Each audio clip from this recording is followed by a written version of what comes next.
everybody, welcome back to the channel. I know it's been a long time since I've posted, but I've been really busy, lots of stuff going on, and a lot of projects. So anyway, the reason I'm making this video is I'm not sure if I found the perfect new battery for the 300ZX twin turbo.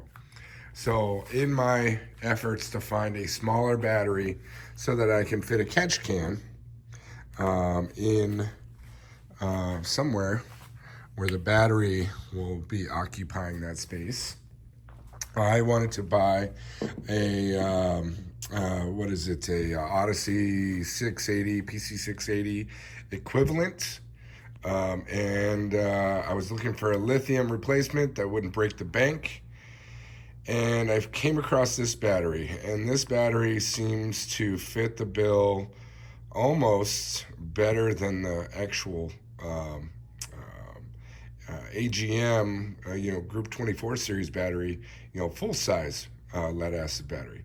So this battery is made by a company called Ionic. It's model number 12V30-S7. 12 volt, obviously, 30 amp hour is the 30, and S7 is the casing size. Now, some of the specs on this battery, at least what they're claiming on their website, it is a true 30 amp hour battery. So that's the 30 amp hour. But as you can see, it is the lead equivalent. So we're looking at this number here is equivalent to a 90 amp hour battery.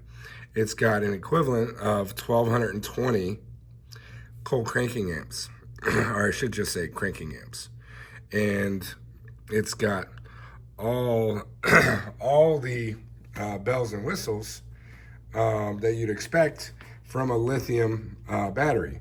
It's got a Bluetooth feature, so you can monitor your battery by Bluetooth. I'll go over that in detail as well. It's got a starter battery, so that if your battery goes below a certain voltage, it will cut off power to the entire car. You can go into the app or press that button and you can start your car if your battery goes dead. They do come with these style connectors here. However, if you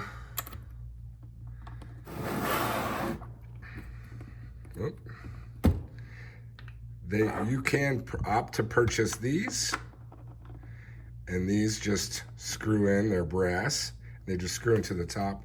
Now, I did notice that my battery terminals are too big to fit over these, so I found some sleeves to go over these to help take up that slack. So I do know you have to be careful because these studs are pretty small, but once you get them bottomed out in there, don't over torque them, you're fine.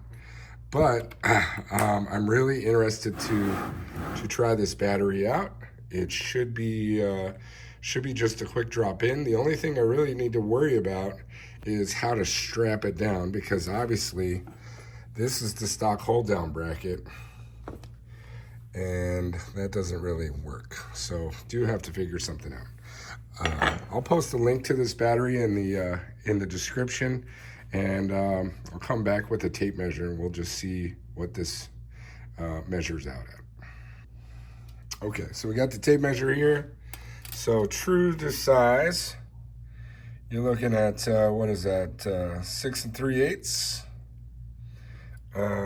Width, we've got, let's see, and that is actually, I take that back because if you look, there's a little bit of an overhang. So let's take it from the outside dimension here. So right at 6.5 inches total size. If we do that for the width,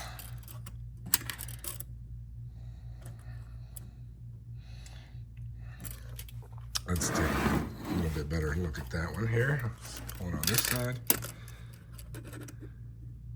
We can see we're just 4 7/8, 4 15/16. We'll call that 5 inches wide. And then the height, let's see if we can get a good look at that one. That is just under 7 inches, or it's 6 and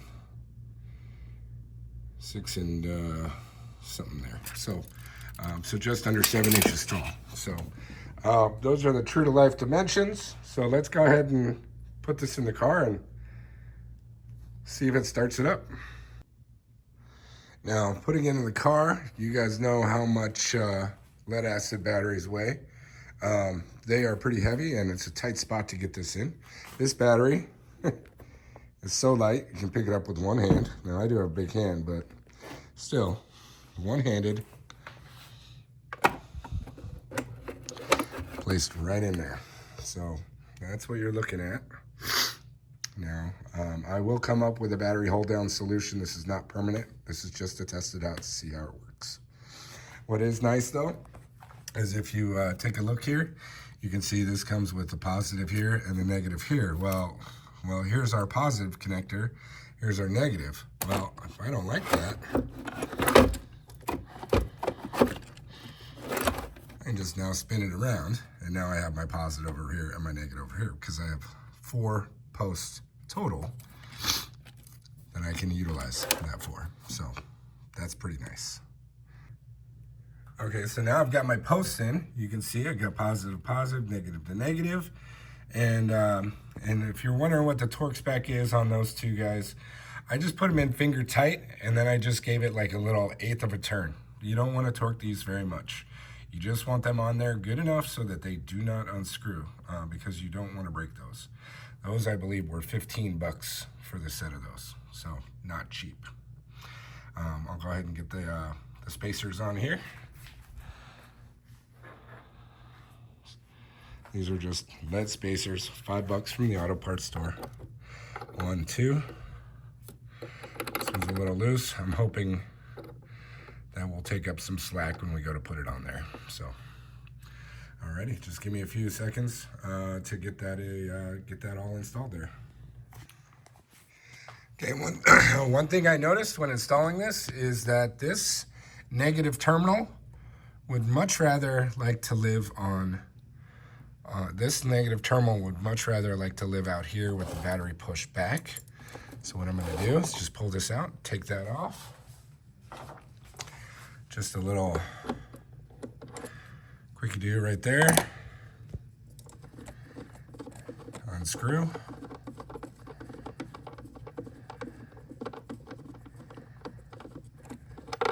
Make sure I don't drop it. I'm going to just move this over to here. Put this one in here.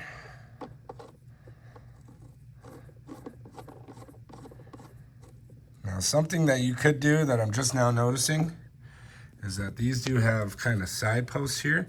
So you could run a bolt in on this side to lock this in place, which I might end up doing, because I noticed when I did that one, it kind of felt a little loose. So I'm going to go ahead and do that.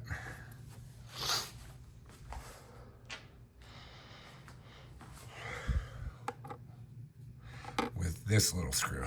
So I'm just going to give it a tweak. I think that's good. I'll run this in on the side. And I believe that's 10 mil, hopefully. We'll see.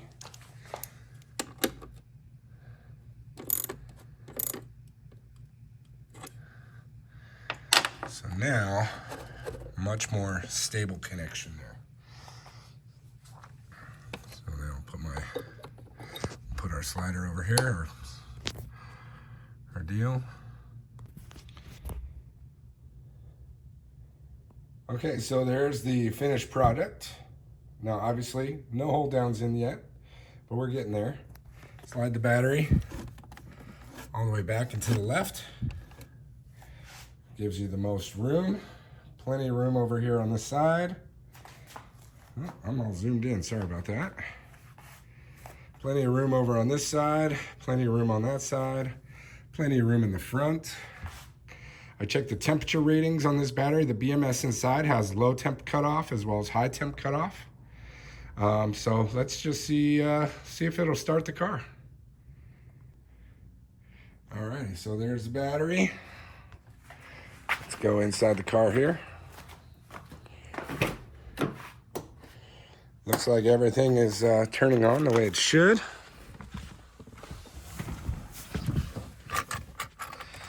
Lights on the dash. I'm in neutral. E-brake's on.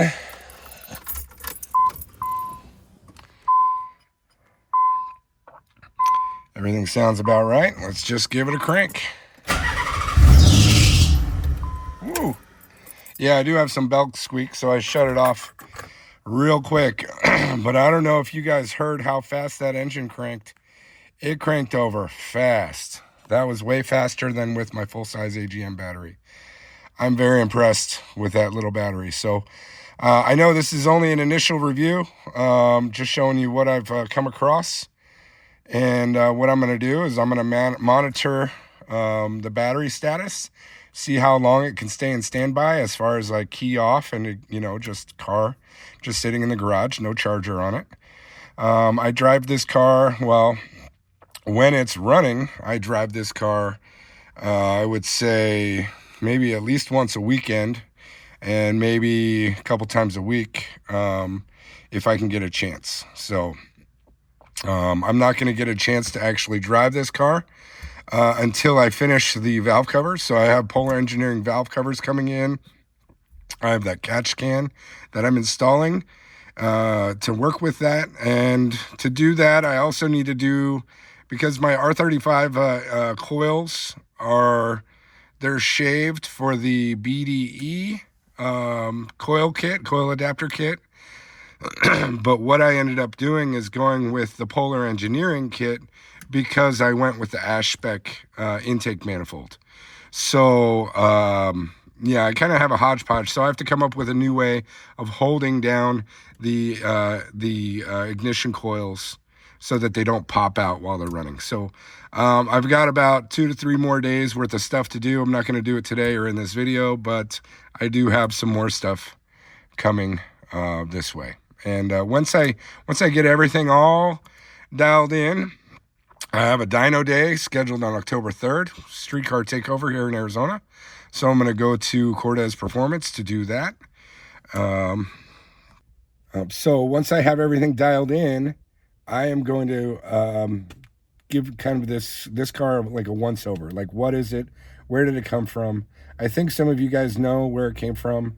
If you guys have watched the build from Practical Engineering, he basically resurrected this car back in the late 2010s, and I bought it from him in 2022. So it's been kind of my play toy, and I was going to keep it just bone stock and not mess with it, but yeah, that's how things go apparently. So anyway, keep the lookout for follow-up to this battery update. Look for updates. I have some exhaust work I need to get done because AMS exhaust really fits terrible in this car. The gaskets don't even match up. It's pretty terrible. So I have to get some custom exhaust work done. I'm going to do the dyno. The exhaust leaks should not mess with the dyno. So I'm not really worried about that. But I do need to get this thing, the valve covers done, the catch can kit done, the battery hold down a little bit better than what it is with it not being held down at all. So maybe some sticky tape or a bungee cord, whatever. And then I got to get some miles on it. So I have to get some miles on it before I take it to the dyno, so I don't look like a complete idiot in front of everybody. So anyway, thanks for tuning in, and yeah, we'll catch you in the next video. Hopefully I'll start putting out some more videos on the regular. So again, thanks for watching. Like, comment, and subscribe, and we'll see you around. All right, so let's take a look at the app that we have for this battery. So Ionic red battery is what it is. Click on that, and it takes you into the app. And right away, you can see that the battery is on. This is emergency stop. So if you needed to turn the battery off for whatever reason, you would hit this button and you would disconnect the battery. It is now disconnected. There is no power in the car. There is nothing happening. You can easily turn it back on, and bing, you can actually hear some of the things whirring inside the car here. That's because I just turned on the battery. It gives you a charge percentage because at 25%, it will cut power to the car. So you will have no power left at 25%.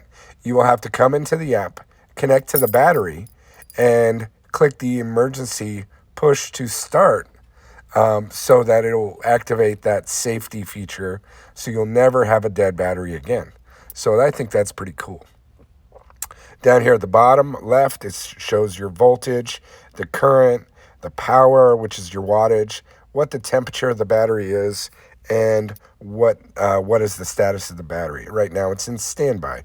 It's on, but it's just hanging out. Up here at the top, it gives you your menu items. So up here at the top, gives you a list of gauges. Again, this is just the same thing that you saw at the bottom, except it's a little bit more. For whatever reason, it looks like we became disconnected. This happened to me once before. I think it's a phone issue. I don't think it's a battery issue. I just updated to iOS 18, and my phone's been acting a little bit funny. So anyway, we're back connected. Going back into the gauges here. And you can see 13.3 volts, 0 amps, 0 watts, 96% charge. You can see how many charge cycles it's actually gone through. And then you can see the temperature there at the bottom in Fahrenheit and Celsius. Now, when I put the key in, now right away you can see that at accessory position, I'm drawing 4.6 amps, or now 5.2. Now I'm going to click it to run, but I'm not going to start the car. And now the fuel pump and all sorts of other things kick in. The ECU is kicking in, so my gauges kick in. So all sorts of different things start to kick on. And that's why the amp draw goes up. Now I turn my parking lights on.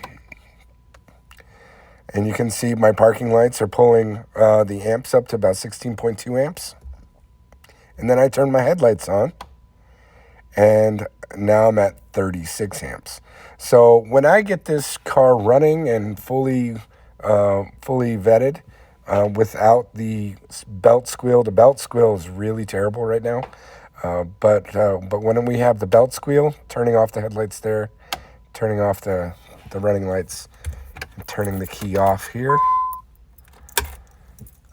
But once I get everything all dialed in on the car, we'll actually do a whole kind of how does this thing work, especially with the electric fan. So I think it gives us a whole nother set of tools to diagnose our electrical system. I think it's very cool. It's light. I believe it's like less than 5 pounds, 5 or 6 pounds. It's super, super light. And it gives you all these features. You can see here, here's your status. So if you've ever had an issue with high temperature discharge or charging or cutoffs or anything like that, you can see if there's a status. So if you're at a track day and your engine bay gets really hot and all of a sudden your car dies, it's possible your battery got overtemped, and you can come in here and check that error. You can see the individual cells down below. So you can see what's happening with the actual battery itself. So very cool set of tools for the battery itself. And then lastly is the contact information for the battery. But I'll also put the link in below. I bought this from lithiumhub.com.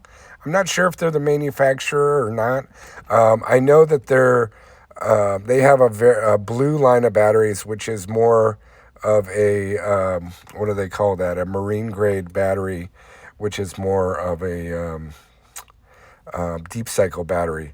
So using it for trawling motors and all kinds of stuff. So their blue batteries are all over YouTube with reviews.